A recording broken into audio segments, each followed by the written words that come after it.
Assalamualaikum warahmatullahi wabarakatuh. Selamat datang kawan-kawan semuanya di channel Ngobrol Horor atau channel Ngobor. Masih bersama kami berdua, ada Biru, ada Bro Ayung di sana yang mau berbagi kisahnya kawan-kawan semuanya. Tapi sebelum menuju ke Bro Ayung, seperti biasa kita mau mengucapkan banyak-banyak terima kasih untuk kawan-kawan semuanya yang udah kasih support, kasih dukungan dalam bentuk apapun, termasuk kawan-kawan yang udah ngasih super thanks ke Ngobrol Horor. Terima kasih banyak semuanya.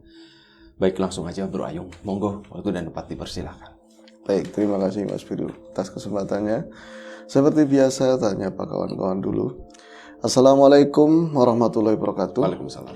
Bismillahirrahmanirrahim. Apa kabar kawan-kawan Ngobor semua? Semoga semua dalam keadaan baik, sehat dan selalu bahagia tentunya kapanpun dan dimanapun saatnya. Amin. Kembali kita ada di Ngobor berdua ya Bi ya. Betul. Untuk menyampaikan cerita-cerita misteri, cerita-cerita horor, menyeramkan dan seterusnya ya Bi. Nah, semoga masih bisa menghibur, begitu Betul. aja wis. Hari ini ada cerita apa Bro Ayung? Ya, ini ada sebuah cerita dari Mas Anam. Bi. Anam. Ya. Saiful Anam biasanya. Saiful Anam, Khairul Anam, Anam Padi, dan Kita yang lainnya. menanam padi. Iya. Hidup itu harus menanam kebajikan. Menanam kebajikan. Betul sekali. Cerita dari Mas Anam mengisahkan peristiwa saat masa kecil hingga ada sambungannya kelak kemarin-kemarin, nah ya beberapa bulan yang lalu kejadiannya gitu ya. Tapi ada hubungannya sama peristiwa dulu. Ceritanya begini, Bi. Mas Anam itu dari kecil, kalau dia bilang kurang bahagia ya memang kurang bahagia. Artinya nggak komplit keluarganya, Bi. Dia itu nggak tinggal sama bapak, sama ibu, sama kawan-kawan yang lain. Karena Mas Anam itu dimakan pagar. Pagar makan anaman. Pagar dimakan anaman. Jadi memang dia itu sendiri, soliter. Enggak sih, dia itu hidupnya sama Mbah Putri, Mbah Kakung begitu ya. Karena memang bapak ibunya itu pisahan, kemudian menjalani hidup masing-masing. Anak ditinggal begitu saja sama orang tua, sama mbah. Ya, dia tuh punya saudara juga, cuman ya tadi awalnya kan nggak ngerti. Wong namanya bocah kecil ditinggal lagi kecil-kecilnya, mungkin 6 bulan atau 4 bulan ya. Ngartinya orang tuanya yang mbahnya kan. Ketika sekolah dulu kan tahun-tahun 80 mungkin ya 84 atau berapa. Terus mulai bisa baca. Kalau anak-anak sekarang TK aja banyak udah bisa baca. Kalau dulu SD aja kan kadang kelas 3 baru bisa baca. Ngendok dulu. Ngendok sih katanya Mas Anam ngakunya enggak ya Mas ya. Tapi enggak pintar-pintar juga katanya. Saya enggak pintar-pintar juga, tapi umum. Anak kelas 2, kelas 3 baru bisa baca dengan lancar. Itu saya menemukan ketika suruh ngumpulin surat kelahiran, tak baca ternyata nama bapak saya bukan mbah saya. Kayak gitu loh. Oh, ternyata selama ini aku sering dibully, sering diomongin warga, orang-orang di luar sana kalau itu bukan bapaknya. Apa kan saya selalu marah, Mas. Selalu marah, saya nggak terima bapak saya, ya itu mbak saya. Ya saya ngertinya orang manggilnya bapak, mak. Toto pas baca surat kelahiran hancur saya. Ternyata ini nama bapak saya bukan itu. Ya mau nggak mau diterima. Tapi sejak itu saya jadi pendiam. Bodoh amat dengan urusan di luar, kata-kata orang lain. Yang pasti kehadiran Mbah sama Mbah Putri sama Mbah Kakung aja sudah selama ini ya seperti orang tua saya. Anak-anak main sama ibunya, saya juga ibunya, ibu yang Mbah sebenarnya begitu ya. Terutama ada sebuah peristiwa gini, kalau dulu kalau ada kendurian, entah misalnya itu mantenan, terutama sunatan gitu ya. Di Tumaritis sana. Ini saya tinggal di Tumaritis.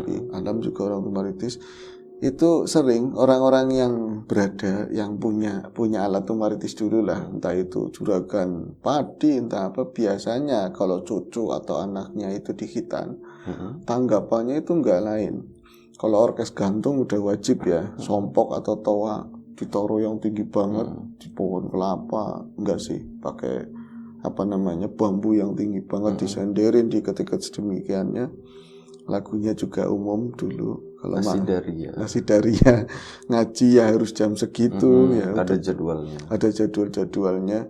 Nah, ini biasanya satu tanggapannya kalau nggak video yang bersih video VHS ya. VHS, yang kotak itu VHS ya. Yang kotak. Iya. Kaset gitu. Iya, biasanya kan film-film berantem, rawing, apalah itu ya. Roma Irama. Ntar kesananya baru kalau udah senyap yang biru-biru. Apa Warkop DKI. Kalau yang baratnya itu ada film-film kayak Red Scorpion kayak gitu. Sama ini siapa yang berantem perempuan siapa ya? Cynthia Rothrock. Iya betul. Masih ingat semuanya. Berarti orang dulu situ. Orang dulu jangan salah. Ponasem ya lupa. Itu seneng banget Mas. Ada tanggapan video. Itu kurang wah lagi. Itu biasanya kalau Chuck Norris satu lagi. Chuck Norris benar. Tambahnya Chuck Norris ya. Benar sekali. Tambahannya biasanya siang yang memang orang-orang udah dipersiapkan sih, maksudnya dia orang-orang hebat biasanya nanggapnya itu kuntulan. Kuntulan itu ada kesenian silat.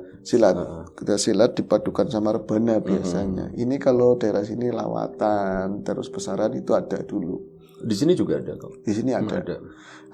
Ada ya. Iya benar ada di sini juga ada.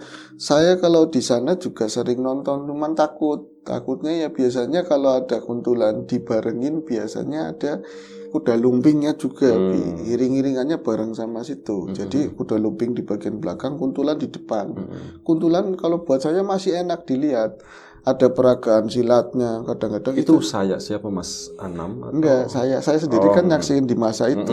Cuman sama Anam enggak begitulah. Dia kan orang kidul gitu ya, orang seberang. Itu sama, pernah lihat kayak gitu senang banget. Tapi kalau bagian kuda lumping, saya enggak, pasti pulang kayak gitu loh. Tapi kenapa takut kerasukan gitu ya? Iya ada kerasukannya dan cenderung itu kan ada sosok selain yang naik kuda-kudaan itu ada barong. Kalau dibalik kan ada barong, ada rokoko ini ya. Yang jahat rokokonya ya. Yang hitamnya itu. Kalau di sini udah ya kayak rokoko tapi modelnya umbek-umbek banyak banget ini. Yang rewuk-rewuknya itu biasanya ngejar bocah kecil. Apa dia sengaja apa kerasukan? Tapi konon memang kerasukan, kayak kemasukan. Nanti kan ada yang pawangnya begitu ya. Anam itu ngerasain mau cerita yang seperti itu, Bi. Jadi dari dulu kalau misalnya ada tanggapan orang tadi sunatan, terus ada kesenian tadi, pasti mbahnya itu paling pertama. Mbah perempuannya itu belum arak-arakannya belum nyampe aja udah mbahnya gendong-gendong si Anam kecil.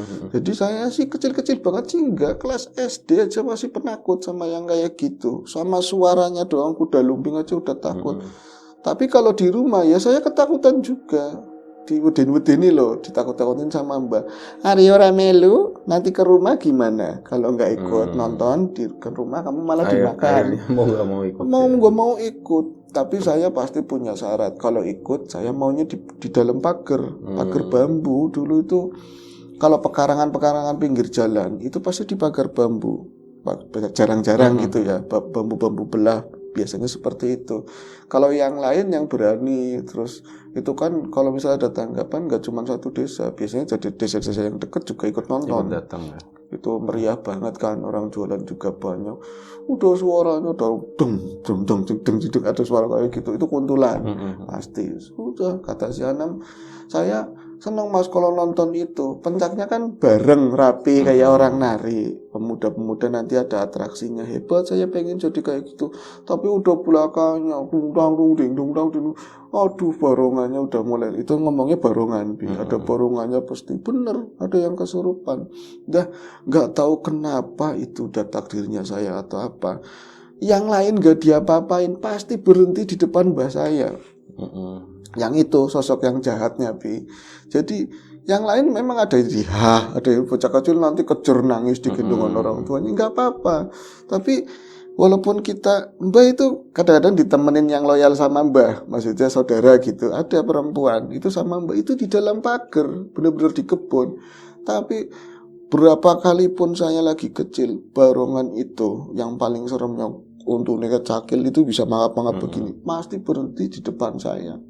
Berhenti depan saya udah nangis kejar begini, kata mbak, oh nggak apa-apa, ora apa-apa. Mana sih, sana ke sana, jangan ke sini. itu biasanya dia itu apa ya, mangap segede-gedenya begitu. Dan saya, walau alam, saya selalu ngelihat dia itu hidup, bukan sosok yang memang bikinan begitu, tapi kayak utuh, kayak sosok utuh. Dan dia selalu mangap nyaplok kayak kepala saya, kayak mau dilek begitu. Sampai saya tampil-tampil begini, itu sampai ngompol-ngompol nangis. Kadang saya benci sama Mbak itu kayak gitu. Jadi ngerasa begitu sudah berapa kali, sampai saya itu kapok kalau mau ada tanggapan kayak gitu. Ada barongannya apa enggak? Kalau ada barongannya saya nggak mau. Benar-benar dan maksa. Trauma. Tapi waktu itu kayak kejebak mungkin ya. Memang yang hajatan juga masih saudaranya Mbak. Saya ikut. Lagi-lagi ada di dalam pagar. Tapi biasanya itu kebunnya itu lebat. Jadi ya susah lah buat desik-desakan. Kita aja ngempet-ngempet di pohon-pohonan samping jalan. Itu kebunnya agak lega. Masa Mas, bisa-bisanya barongan mungkin ya kayak kesurupan ya, bukan dia sendiri. Dia itu di luar pagar, tapi secepat kilat bisa berhenti di depan saya. Abis kayak gitu kan, disertai musik, ada ini, aku udah lumping segala macam. Tahu di dalam, bisa di dalam. Dan itu kali ketiganya saya yang parah-parahnya itu saya kayak dirangkul begini, nggak tahu itu. Padahal dalam gendongan Mbah, dia itu ngomong dalam bahasa Jawa tentunya, kamu itu musuh saya. Digituin, bisa kamu itu musuh saya. Itu masih ingat kata si Anam kecil itu, padahal dia bangsa kelas SD kelas 2 lah, SD kelas 2, kamu itu musuh saya, besok kita itu pasti ketemu di gitu. Umur 7 atau 8 tahun. Iya, besok, tapi kecil. Kalau anak sekarang kan, dulu kan ya cacingan segala macam. Enggak, justru gedean anak dulu kalau di SD itu. Anam itu ngomongnya kalau teman-teman iya gede-gede semua. Kalau saya itu kucrit, panggilannya kucrit, tuying lah, tuying gitu, kecil ya. Jadi gendongan, sering gendong, pokoknya gendong lah, aleman sama mbahnya itu langsung saya kayak dibuka mulutnya begini, lagi-lagi bukan kayak kertas, bukan bikinan orang, benar-benar kayak utuh, makhluk utuh, matanya nyala kayak gitu. Dan biasanya kan sore jam 3-an itu dia bilang, kamu itu musuh saya, nanti kita ketemu lagi digituin, kita pasti ketemu. Nah sejak saat itu saya nggak mau lagi nonton yang namanya kesenian tadi ya, yang ada kalau kuntulan nggak apa-apa, masih oke. Tapi ada kuda lumpingnya dia nggak mau, dan udah mulai bisa berani di rumah. Tapi biasanya ada kuda lumping, ada pecutnya juga. Ada pecut, cedor, keren itu ya. Iya keren buat Anam, aku aja takut padahal ya Anam sama aku takutan, aku mungkin ya, aku lebih penakut gitu, udah serem banget.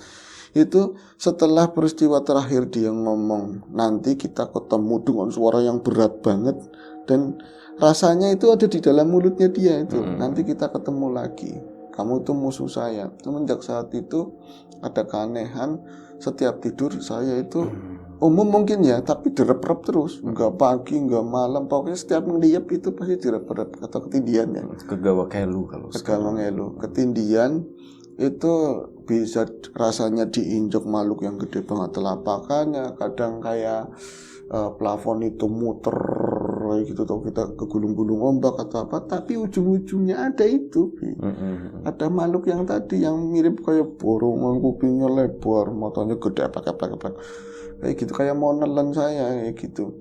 Sampailah saya gede dan udah mempermasalahkan masalah saya punya bapak atau ibu gitu ya. Saya yang penting mengamini, udah dipelihara, udah dirawat sama mbah, tetap masih sering direp-rep, teman udah jarang-jarang, udah gede, udah mengenal cinta Mas, udah mengenal yang macam-macam, mungkin udah nggak bersih gitu ya.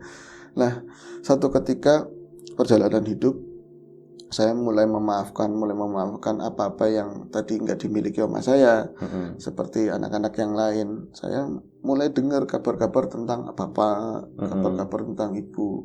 Ternyata bapak sudah nggak kayak yang dulu diceritain orang, katanya orang hebat banget, punya power, punya usaha yang hebat, udah susah. Saya paranin ke sana. Walaupun bapak juga kayaknya malu, nggak menginginkan saya kayak gitu kan. Tetap saya datang, dia sakit, saya bawa ke dokter, nanti paling nangis. Dokter sunat bapak? Bawanya ke dokter sunat, bapak kan belum sunat.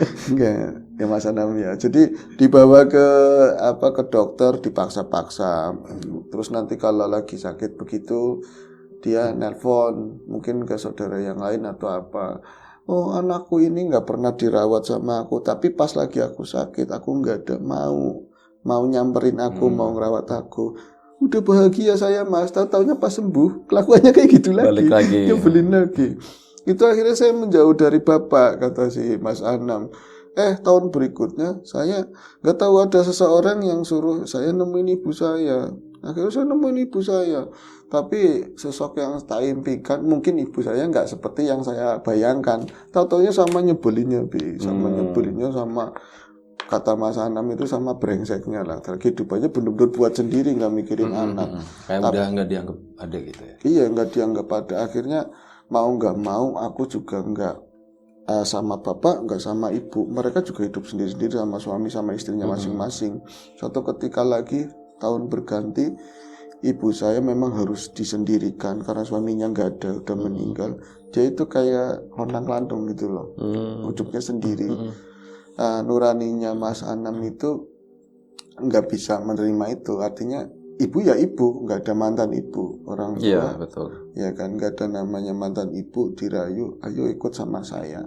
Saya punya anak, punya istri, monggo ikut sama saya. Di saat itu waktu itu Mas Anam udah menikah. Udah menikah dan mbahnya udah meninggal semuanya. Akhirnya satu rumah. Tapi ya itu tadi ya Mas, mungkin watak kegawang ngurak kata orang Jawa.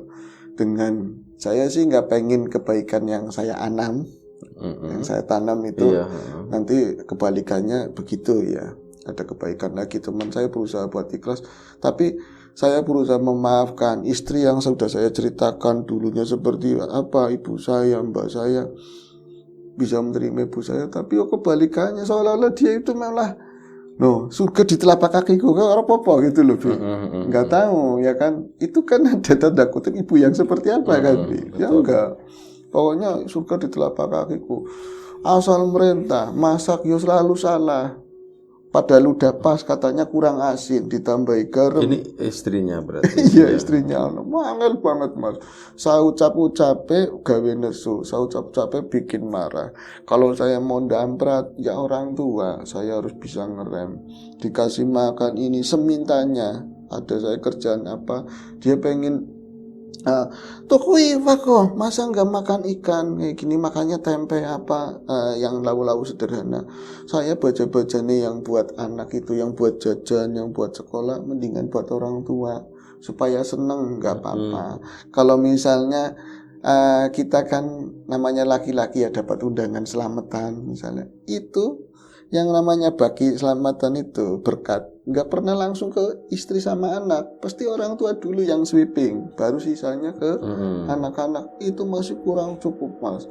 Tetap aja dia itu ngomong sama tetangga-tangga kalau misalnya saya itu nggak pernah dilawi sing pantes, makanya selalu kasih tempe sama kangkung, nggak boleh buat ngaji, minta duit nggak boleh, nggak pernah dicatain kayak gitu. Itu suara yang beredar. Suara yang beredar itu dari ibunya sampean Mas Anam. Kadang-kadang ya istri yang ngadu, kata tetangga begitu, Mas Anam yang ngepres supaya istri nggak ini kan. Itu semakin matang. Suatu saat saya dapat mimpi Mas, kata si Mas Anam. Bener-bener saya itu dalam kondisi ada di gendongan mbah saya, seperti lagi mau nonton Jaran Lumping gitu loh, mau nonton itu, ada kuntulannya dan orangnya itu padahal udah bertahun-tahun ya, saya udah gede, udah punya anak, orang yang main ya itu juga kan, banyak kan daerah kami kan ngambilnya dari daerah sini juga ya, orangnya yang main ya itu mukanya. Mimpi. Persis banget kayak gitu ya, mimpi ya apa aja bisa ya. Lagi-lagi saya ketemu barongan yang sama dan saya itu ketakutan di situ, ngomong sekarang sudah waktunya kayak gitu. Saya itu bener-bener kayak diudak-udak, saya pengen lawan tapi dia itu saking banyak gak hitungan, ada kepala regunya bahasanya, dan mimpinya satu itu gede banget, lebih ke warnanya merah hitam lah seperti itu, tapi di belakangnya itu warna-warni yang gak jelas, cuman cenderung banyakan warna merah. Itu di belakangnya ribuan atau jutaan, seakan-akan saya mau dioyok-oyok, terus ngomongnya sekarang waktunya, maksudnya apa? Saya bangun malam itu, masih ingat hari itu Besoknya memang saya kebenaran libur kan, nyambut gawe libur, kerja libur. Saya dibangunin sama istri. Kemungkinan malam minggu. Kemungkinan ya. Ininya segede-gede jagung, mungkin keringet saya. Loh Pak, kamu nggak pernah mimpi nyampe segitunya. Saya itu bangunin hampir mau setengah jam, hampir mau ke rumah tetangga katanya. Minta tolong, ini suami saya kenapa? Dia teriak-teriak gitu. Teriak-teriak. Jadi, awas, aja mene, jangan ke sini, jangan. Awas, aku mau. Suaranya aku nggak mau, jangan ke sini, jangan sini. Tapi sampean saya bangunin nggak bisa. Anakmu itu nyampe nangis ngeliat bapaknya kayak ketakutan gitu. Dan yang lebih jelek Pak, si bocah itu ngeliat ya kayak gitu. Di situ ada ini makhluk-makhluk di kamar itu nuding-nuding. Kamu kenapa? Aku mau tak tinggal, tapi kamu juga kayak gitu. Maksudnya ke tetangga gitu loh, minta tolong. Iya, akhirnya saya cerita sama istri. Yang lebih aneh lagi, saat itu juga kan ibunya ada. Gak bergeming apapun, Bi. Jadi ada ada teriakan-teriakan selama mau setengah jam itu. Ibunya gak bangun sama sekali. Akhirnya, masa sih saya Bu, sampai ke istrinya, masa sih saya sampai setengah jam kayak gitu, padahal di sana sebentar. Saya lihat saya aja nyampe pucat begini. Tapi aneh, emak kok gak bangun ya Pak? Emak gak bangun masa sih?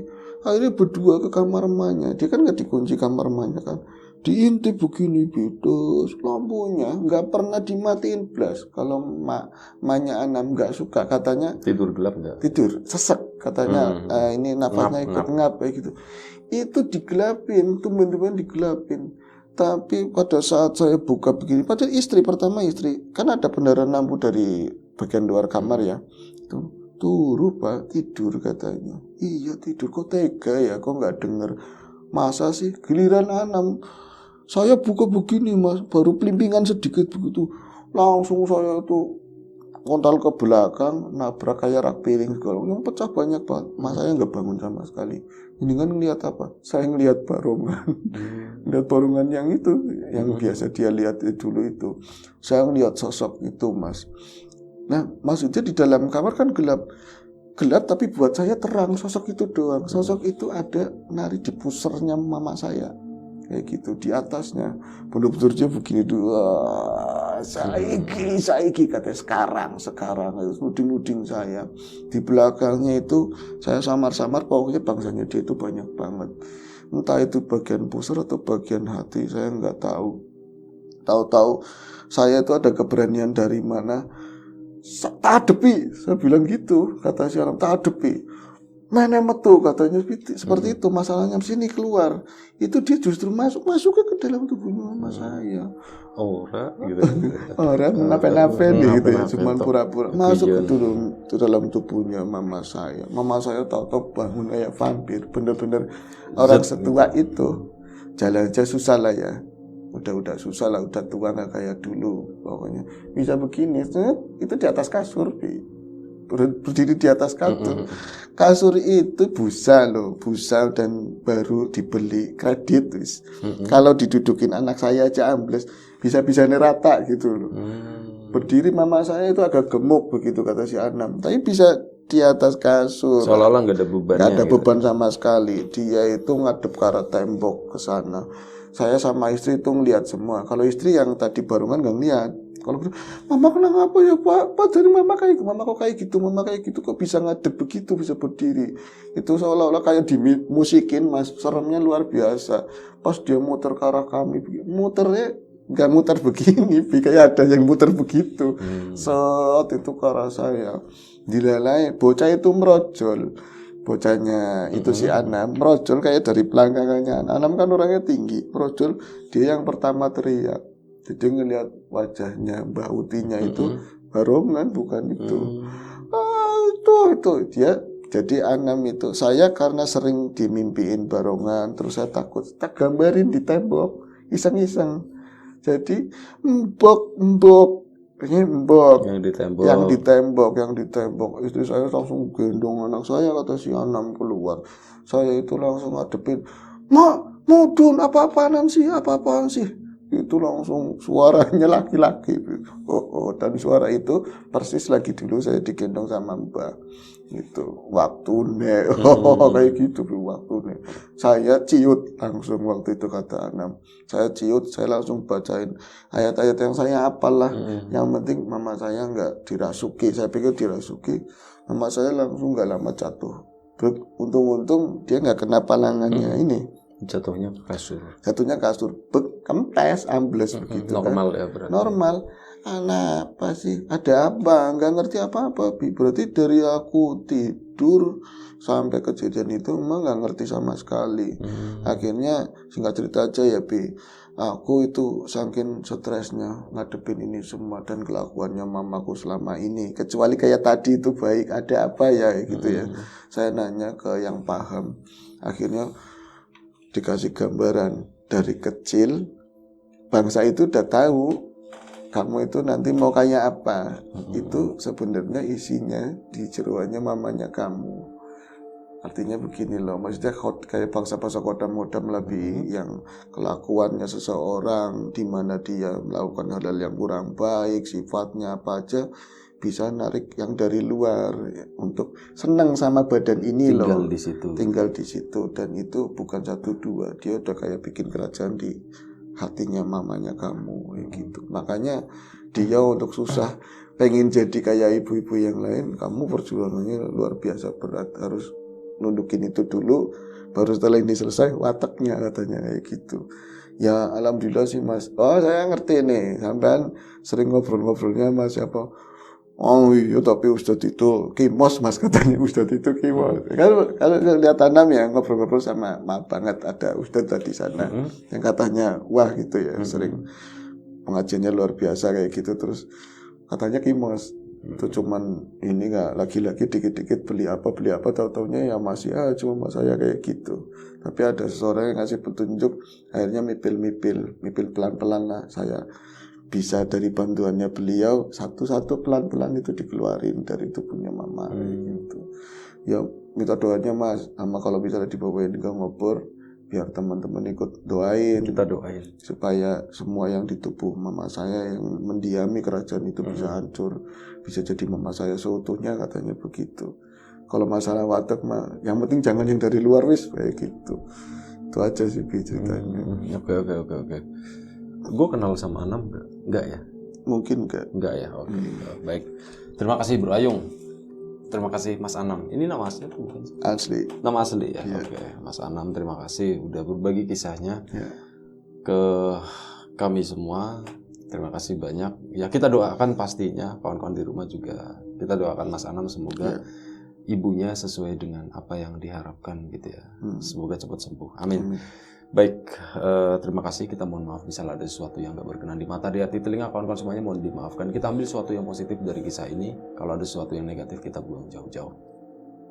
Baik, doa terbaik dari kami untuk kawan-kawan semuanya. Sampai jumpa di episode selanjutnya. Ngobrol horor, jaga kesehatan kawan-kawan semuanya. Assalamualaikum warahmatullahi wabarakatuh.